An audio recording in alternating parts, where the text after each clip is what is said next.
and welcome to the seventh class of Tradition and Individual Talent. So, today we will start with this paragraph. The point of view which I am struggling to attack is perhaps related to the metaphysical theory of the substantial unity of the soul. So he's talking that what I'm trying to focus on specifically is related to the metaphysical theory, the philosophical theory of the substantial unity of the soul. And then he goes on to explain what he wants to say. For my meaning is, what is the meaning? What he wants to say by the metaphysical theory of the substantial unity of the soul, he says that the poet has not a personality to express. So what he is telling and trying to establish from the very beginning of the essay is that the poet should not express his personality, which is made up of his personal feelings or his exclusively personal emotions and all. But he says that the poet should not express his personality in his work, but a particular medium. The poet's mind is a particular medium, which is only a medium and not a personality. He says that the poet's mind should not try to express the personality, but the poet's mind will be just a medium. And what that medium will do, or what will be the function of the medium, that he tells later. He says that the poet's mind is just a medium and not a personality, in which that wants to say that through that medium, impressions and experiences combine in peculiar and unexpected ways. He says that the poet's mind is a medium which helps to combine the impressions and experiences of the poet's mind into something very peculiar, which is quite different, which is much more transcended, of a different nature from what they were before they were combined. So here I say that here you can relate this with the example of the chemical reaction that Eliot has used just at the very outset of his theory of impersonality. And there we see that the poet's mind is very much like that catalyst, which only helps to accelerate the process of chemical reaction, but but the mind itself remains just like the catalyst, unaffected, unchanged.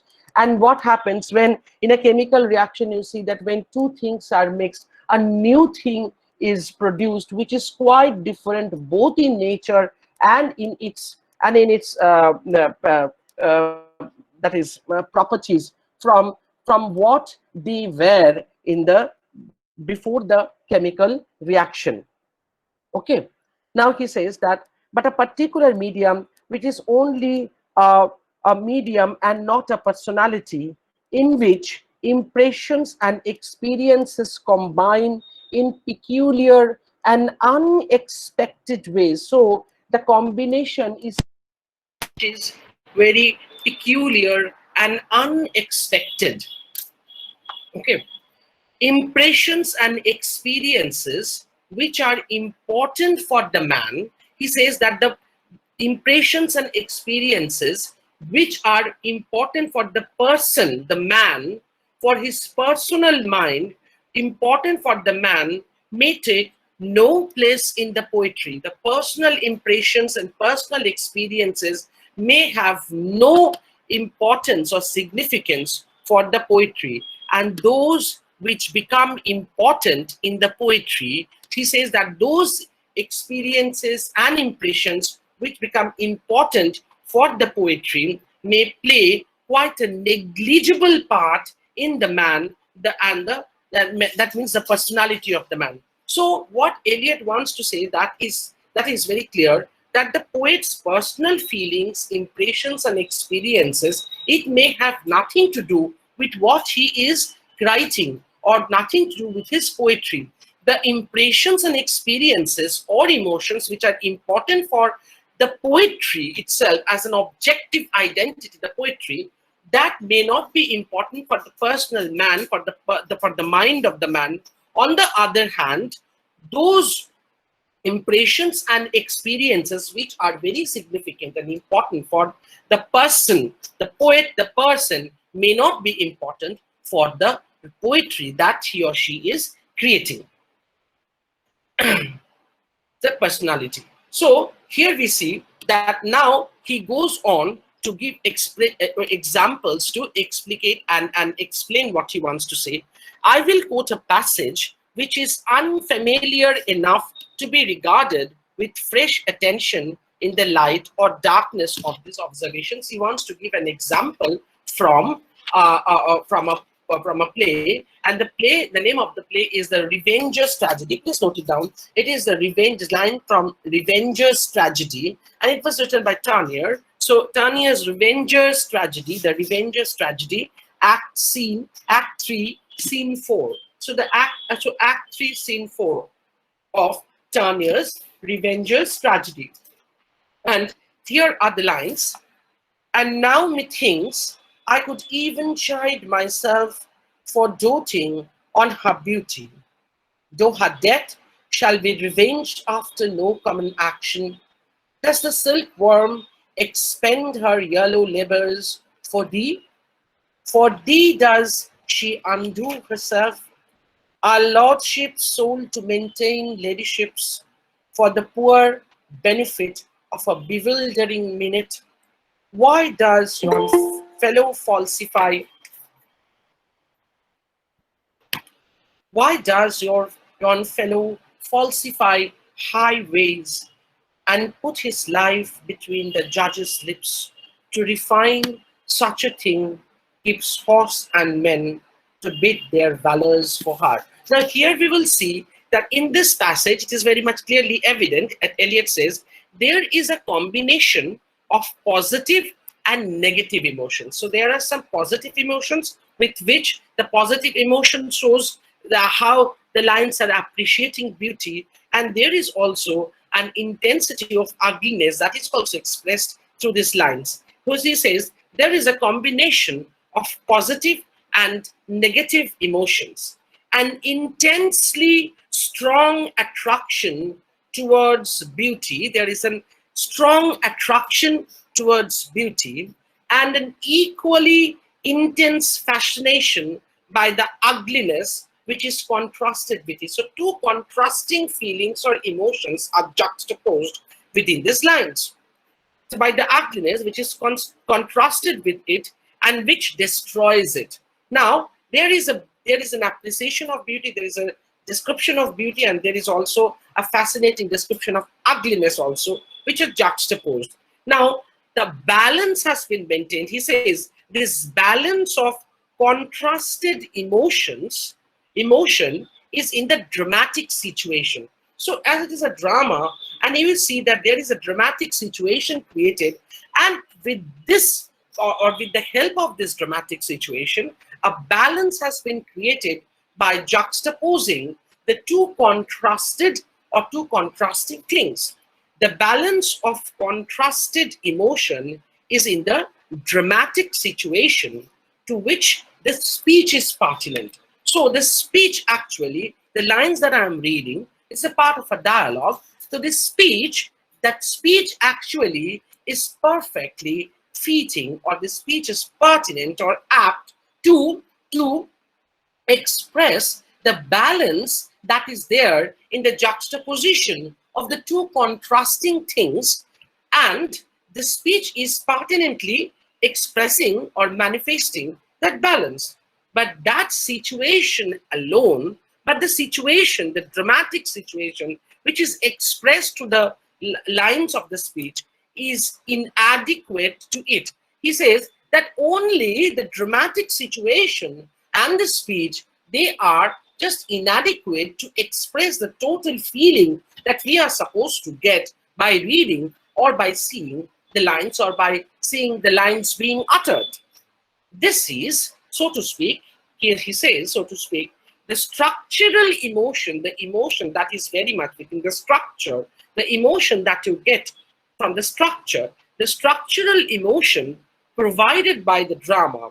He says that the structural emotion, he wants to focus on the structural emotion, but the whole effect, the structural emotion that is there, he says that has been focused through what? Through the balance that has been expressed through the dramatic situation, and that dramatic situation is being that is expressed perfectly through the lines of the speech. But he says, but the whole effect that the one experiences while seeing the speech being uttered, or by while reading the lines, but the whole effect, the dominant tone, is due to the fact, he says, but the whole effect is not just because of this balance that has been brought into this part of this play through the dramatic situation and the speech. The contrast has been perfectly combined. That is not the thing. He says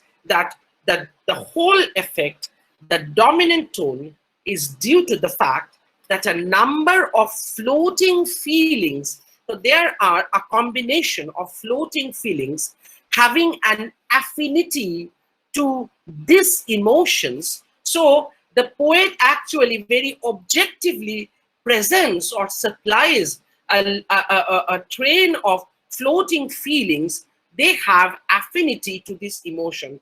These floating feelings actually support the emotion through which you can have the overall effect of this scene. To this emotion, by no means superficially evident, but those emotions, those floating feelings or those emotions, they are not superficially evident. You won't get those emotions very much overt, or you won't get those emotions while while reading through the lines, but you have to get into it to understand or to locate those floating feelings which have affinity to the overall to the emotion, which gives an overall effect of the scene. By no means superficially evident, have combined with it. So these floating feelings have been combined with the structural emotion of the scene with it to give us a new art emotion. So this actually, so what happens? So the poet has his own feelings.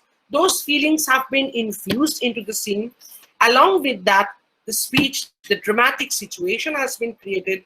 Along with that, the poet uses certain objective feelings into it, which may not be his or her personal emotions, but those emotions have been infused into that particular piece, which has affinity to the other elements, and which helps the scene to create a sort of overall emotion, which helps the reader or the viewer to have an overall effect of the whole scene. And here Eliot says that the combination of all these things actually creates something new, which he says the new art emotion. So here we can say that the poet has no personality to express. His mind is just a medium in which impressions, experiences combine in a peculiar and unexpected ways. This is one thing, the first point that I mentioned, that the poet has no personality to express. His mind is just a medium in which impressions and experiences combine in peculiar and unexpected ways. Then he says, impressions and experiences which are important for man. He says the impressions and experience which are important for the personal man, for the mind of the man, for man, may find no place in his poetry. They may not be important for his poetry. And those which become important in his poetry may have no significance in his personal life. So here what Eliot does, he actually rejects the romantic subjectivism. So Eliot says that there should not be anything like romantic subjectivism in the process of poetic creation. He rejects romantic subjectivism very objectively, just like a scientist. He says that the poet's personal emotions may be crude. So my personal emotions which actually spurs me to write something, those emotions from which my creative faculty that gets charged up. So those personal emotions may be crude, but the emotions of his poetry may be complex and refined. So the things which help me to initiate may be crude, but the things which is finally produced, they may not be crude and unrefined, but they may be refined and complex. Okay, so he says that in the next paragraph, we see he says that it is not in his personal emotions, the emotions provoked by particular events in his life, that the poet is in any way remarkable or interesting. He says that his personal emotions or personal experiences or emotions which are provoked by particular events in his life, so the emotions which are born out of his personal experiences, that the poet is in any way remarkable or interesting. He says that the poet becomes important, interesting, significant, or famous not for his personal emotions and experiences. He says his particular emotions may be simple or crude or flat. He says his particular emotions may be simple or crude or flat. The emotion in his poetry will be a very complex thing. He says that the emotion that he will create in his poetry will be a very complex thing, but not with the complexity of the emotions of people who have very complex or unusual emotions in life. But Eliot says that don't confuse it with the very complex and unexpected and very bizarre emotions that some people have in their personal life. He says that don't confuse the complexity and the strangeness that people have in their personal life. He's not telling that. He says that the personal emotions of the poet may be very crude or flat, but when those personal emotions actually spark the poet or initiate the poetic faculty of the poet to create something which really becomes a true work of art, there the emotions we find are not crude or flat, they are complex and refined. And that complexity has nothing to do with the complexity and unexpectedness that we find in the emotions of the personal emotions in the personal life. Then he says, one error, in fact, of eccentricity in poetry is to seek for new human emotions to express. He says that there is a sort of new eccentricity that we find, that the poetry should express some new emotions. He says that one error, he said that this is an error, in fact, of eccentricity in poetry is to seek for new human emotions to express. That there is always a tendency in the new poets that I will express some new emotions.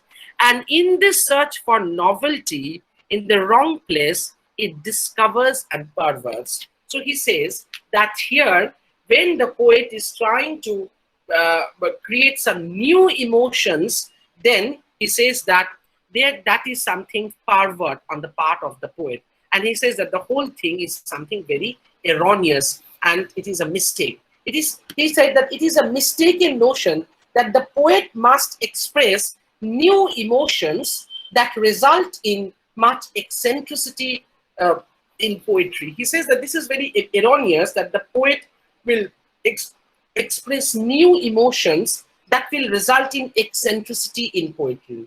It is not the business of the poet to find emotions. The poet will be not in search of some new emotions. It is not his work.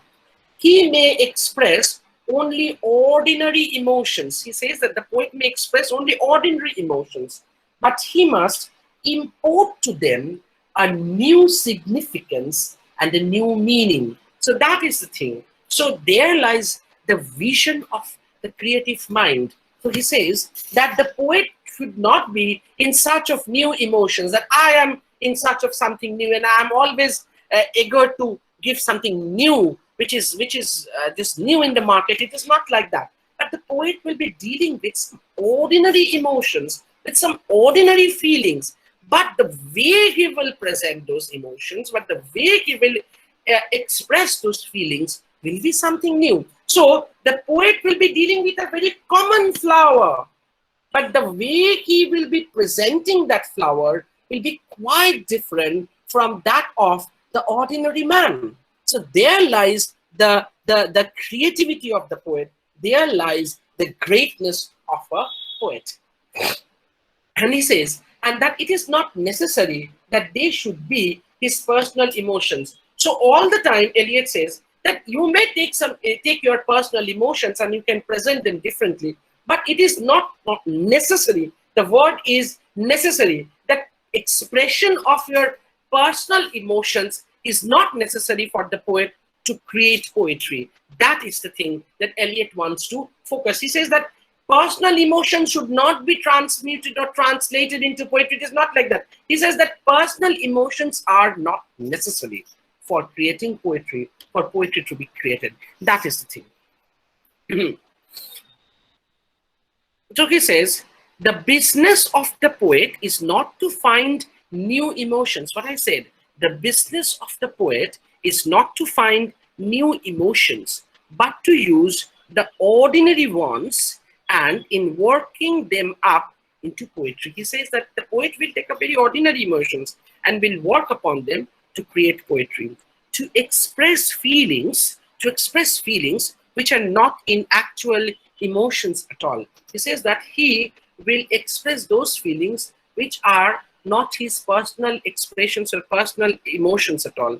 And emotions which he has never experienced will serve his turn as well as those familiar to him. So the poet will also express those emotions and experiences which he has never experienced. So all those have been created in his mind, which is a creative mind. So do you really think that when Shakespeare wrote Macbeth, he had a very first-hand experience of the murder of the king? Or when somebody writes a particular interesting scene in a play, do you think that the dramatist has a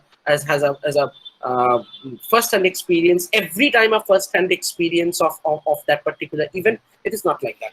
The poet actually can create the emotions. One who has a creative mind can create something out of nothing, that he or she can conjure up things and decorate that feeling with the emotions which have been created in his mind. So it is not always necessary that the poet or an artist will only translate the things into art, which are very much his or her personal feelings or emotions. And emotions which has never experienced, he said.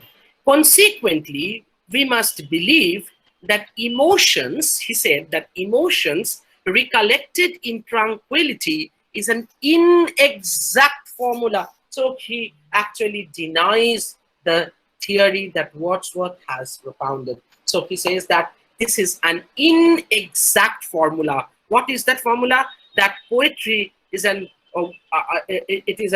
spontaneous overflow of powerful emotions recollected in tranquility. Eliot denies this. He negates this. He says that every personal emotion, then he says that every personal emotion which a poet has never personally experienced can serve the purpose of poetry. He says that it is not always necessary that it is a spontaneous overflow of powerful emotions recollected in tranquility, that it will be spontaneously overflowing from the mind of the poet. It is not like that. There will be many processes, just like the chemical reactions. And then he says that every time the personal emotion is not the necessary item that is required to create poetry. which he has never personally experienced, that things can also be infused into poetry, that they can also be used in poetry, can serve the purpose of poetry. And here Eliot rejects Wordsworth's theory of poetry, that is, that the poetry is a spontaneous overflow of powerful emotions recollected in tranquility. Now Eliot rejects Wordsworth's theory of poetry, and what he points out that in the process of poetic composition, there is neither emotion nor recollection nor tranquility. But what should be there? He said there should be no recollection, no emotion, no tranquility, but there is only concentration of a number of experiences. What is important? That the poet should concentrate on a number of experiences, and a new thing results from his concentration. The poet will concentrate on a number of experiences, and something new will be formed out of it. So he says, consequently, here the line goes, consequently, we must believe that emotion recollected in tranquility is an inexact formula, for it is neither emotion nor recollection nor without distortion of meaning tranquility. He says that it is not just emotion, distortion of meaning, or tranquility. He says it is a concentration and a new thing resulting from the concentration. And he says concentration of what? Concentration of a very great number of experiences. So the poet needs to concentrate on a number of experiences which to the practical and active person would not seem to be experiences at all. So then he says that though I am trying to analyze and observe the process of poetic creation from the point of view of a scientist, and I'm trying to do the whole thing very objectively, Eliot is nowhere very much materialistic. So he says that this concentration on certain experiences, he adds a disclaimer. And what is that? For it is neither, he says that of a very great number of experiences, which to the practical and active person would not seem to be experiences at all. So when a mind is very active mind, a person is a very practical person, for those minds, this concentration may not seem very important or significant. He says that. For that, he says that a poet needs a very creative and imaginative mind, but his creative and imaginative faculty will deal with the whole process very objectively, very scientifically. So he never says that the poet should be very much like a very materialistic person. He will enjoy his leisure. He will enjoy his times of doing nothing. He will enjoy his times of inactivity and passivity. That will actually help him to concentrate on the poetic process, which actually is done very objectively and scientifically. Can you get me? Which does not happen. So he says that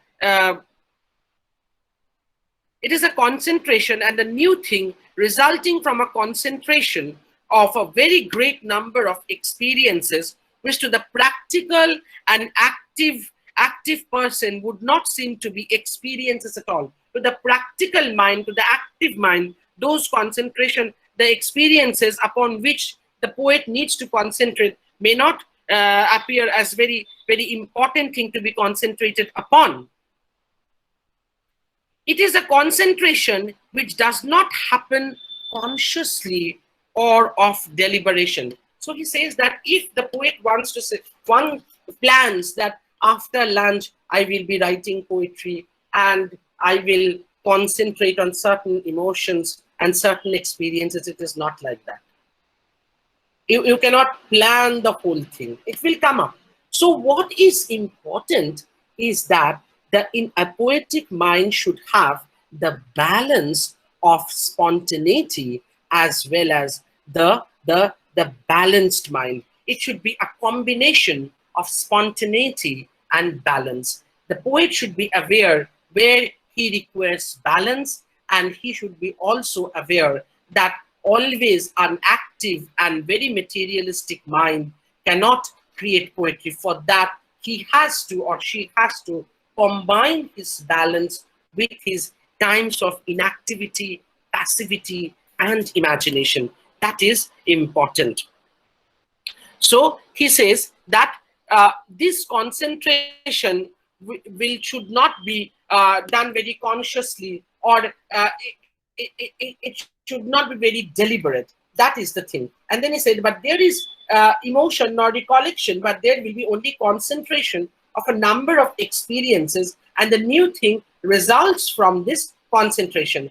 And then he says that this process of concentration is neither conscious not deliberate. That this process should not be very conscious, not deliberate. It should be a very passive process. There may be some elements in the poetic process which, then Eliot also gives a disclaimer that there may be some elements which should be a product of a conscious and deliberate mind. But the thing is that the poetic process should generally be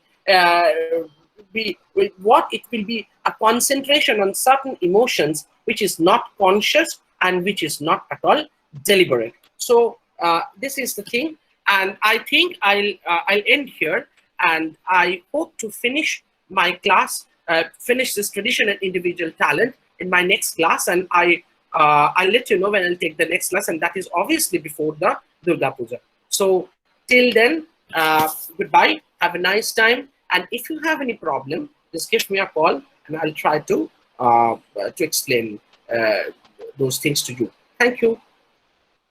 Thank you, sir.